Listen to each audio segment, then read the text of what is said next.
Now, keep in mind that this would only be the tip of the iceberg for these types of concerns.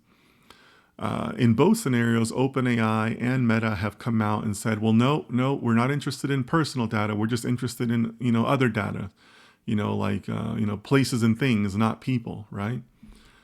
Now, as I said in some of my earlier content, I think, they're saying that intentionally because you kind of have to say that, right? Because as soon as you say, well, yeah, we might be scanning personal data, all of these jurisdictions all around the world, not just the EU, right? But you would trigger like legal alarms all across the world, because if you're saying that, then country X is going to want to apply these laws, and country Y has other laws, and country Z has different laws around retention of that data and things along those lines, right?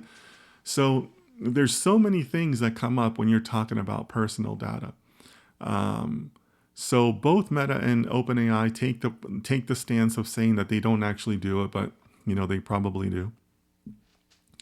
And for now, it looks like Meta has had to slow down its expansion plans until they address this, until they provide some sort of positive resolution with the Irish Data Protection Commission.